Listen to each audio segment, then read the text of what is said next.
Okay, so what we have here is equipment for measuring the Young's modulus. This is called Searles apparatus. This is a simple version. It consists of two equal length wires attached with screws. You put the wire into the little hole in the top and then you screw it in. A Vernier scale, which we'll look at in a moment. This is a reference wire with a standard 1.3 kilogram weight put on the side.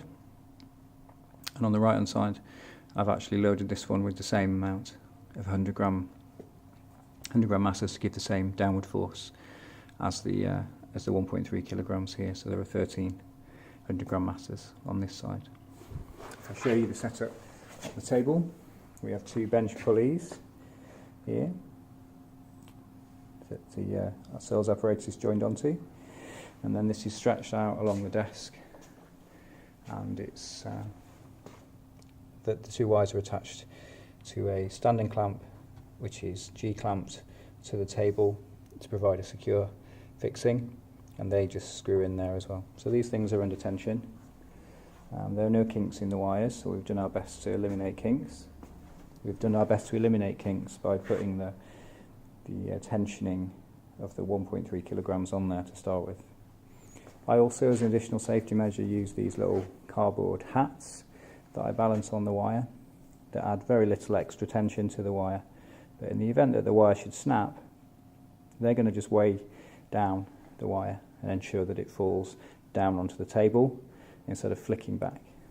It's also one of the reasons I use copper, because for copper you don't need to add as much force to stretch the wire. So how does this experiment work? Well, we're going to stretch the test wire, which is the one on the right here, compared to this standard comparison wire here. And the Searles apparatus is going to tell us the difference in length between the two to a very high degree of precision and accuracy. So if I come down here and show you how that works, to start with, you need to check that the scale is on 0 when we start the experiment. So we're going to stretch the right hand side where my finger is compared to the left. There is an extremely tiny zero error here caused by potentially the two wires not being exactly the same length to start with, or perhaps this amount of mass is not exactly the same as that, but we can take account of that zero error in any results that we take. Can you just see there? About half a millimetre or so of zero error. I'm going to just do one reading here by adding a large amount onto my test wire. So if I hook that on here, hopefully that will stretch the wire. You can see it has stretched on the Vernier scale. How do I read that? Well, to start with, I look at where the 0 is pointing on the scale. So in this case, if I can hold it still enough, it's now, the 0 is at 1 point something. It's in between 1 and 2 on the main scale, 1 and 2 millimetres. I then look and see which of these markings here between 0 and 10 on the Vernier scale line up best with the markings over here, and that gives me the next decimal point. If I can hold this steady enough, hopefully we can agree that the marking that is nearest is actually the 7th. So the 7th one down here, so that reading would be 1, it would be 1.7 millimetres extension. So for the extra load that I've added on here, 1, 2, 3, 4, 5, 6, 7, 8, 9, 10 newtons, there's 1.7 millimetres of extension.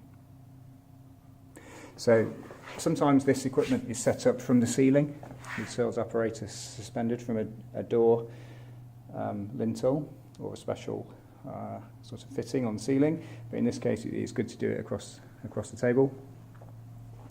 To work out Young's modulus, often you calculate stress and strain and put them together. Stress being force divided by area, cross-section area of the wire, strain being extension of original length.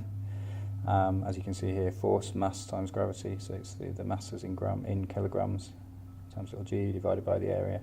How do you work out the area of the wire? Well, you need to measure the cross-sectional area. You can do that with a micrometer. It's best not to stretch the wires too much, for the simple reason being that if you stretch the wire too much, it's likely to neck and get thinner, and we want to keep the area the same so that needs to be checked during the course of the experiment. Plotting a graph of stress versus strain makes the gradient of the graph Young's modulus, which can then be checked and compared against other values and obviously other sources of information. It's then useful to do other materials, brass, some other metals. It can be useful to do materials with a very different Young's modulus, for example, rubber or plastics of some kind, and you can make this interesting by doing rubber laces or licorice laces, even edible marshmallow strings, all sorts of different things in the same sort of method. Hope that was useful.